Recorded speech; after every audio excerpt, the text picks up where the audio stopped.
The courtroom was silent, tension hung thick in the air, palpable and heavy. After weeks of harrowing testimony, the jury reached a verdict: guilty. Chad Daybell, the man accused of murdering his wife, her children, and his former wife, was found guilty on all counts. A collective gasp filled the room, a mixture of relief and disbelief. Justice, it seemed, had finally been served. But the journey to this point had been long and arduous, paved with heartbreak, mystery, and a community's desperate search for truth. The case of Chad Daybell had gripped the nation, its chilling details unfolding like a macabre novel. A seemingly ordinary man, Daybell found himself at the center of a web of deceit, religious extremism, and cold-blooded murder. The disappearance of his wife, Lori Vallow Daybell's children, Tylee Ryan and JJ Vallow, had initially sparked concern. But as the investigation deepened, authorities uncovered a sinister plot that would shock even the most seasoned investigators. The trial itself was a media spectacle, broadcast across the country, each revelation more disturbing than the last. Witnesses recounted chilling details of Daybell's doomsday beliefs, his hold over Lori Vallow, and the events leading up to the children's disappearance. The courtroom became a stage for a battle between good and evil, light and darkness. And as the jury listened intently, the weight of their decision grew heavier with each passing day. The guilty verdict, while expected by many, still sent shockwaves through the community. It was a validation of the victims' lives, a testament to the tireless efforts of law enforcement, and a stark reminder that even in the darkest of times, justice can prevail. But the scars of this case, the pain and trauma it inflicted, would linger long after the headlines faded. The Daybell case was more than just a trial.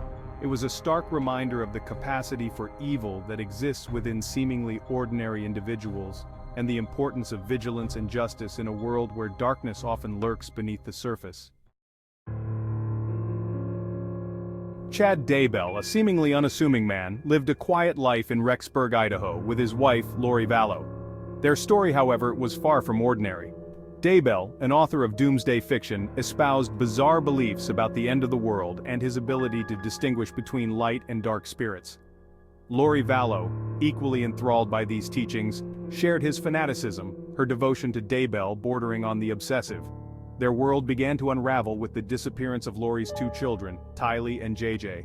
Tylee, a vibrant teenager on the cusp of adulthood, and JJ, a sweet autistic boy, vanished without a trace, their absence initially explained away by their mother as a family trip.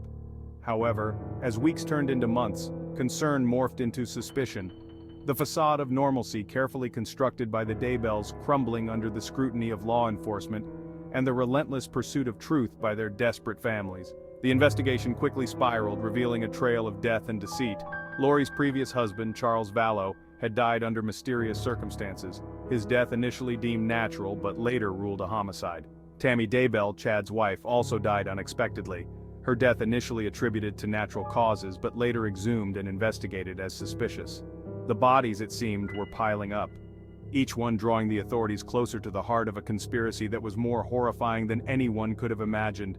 As investigators dug deeper, they uncovered a twisted tale of religious extremism, manipulation, and cold-blooded murder.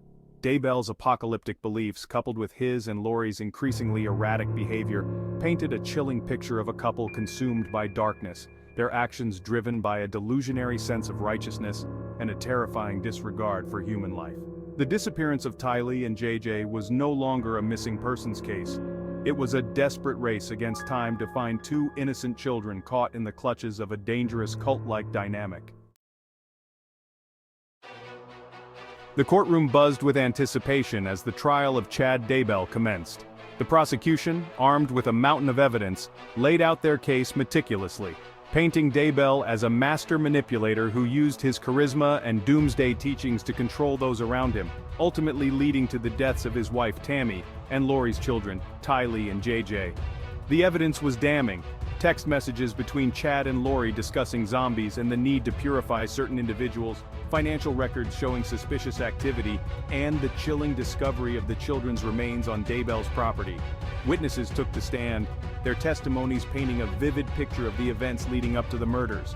Friends and family members of the victims recounted chilling conversations with Chad and Lori, their words laced with fear and foreboding. Experts in religious extremism testified to the dangerous nature of Daybell's beliefs, highlighting the hold he had over his followers.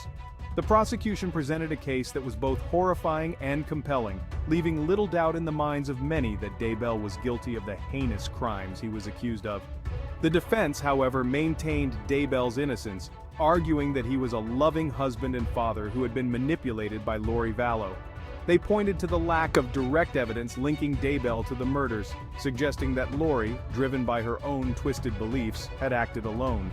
They attempted to portray Daybell as a victim of circumstance, a man caught in a web of lies spun by a cunning and manipulative woman. The trial was a grueling test of the justice system, a battle between two narratives vying for the jury's attention.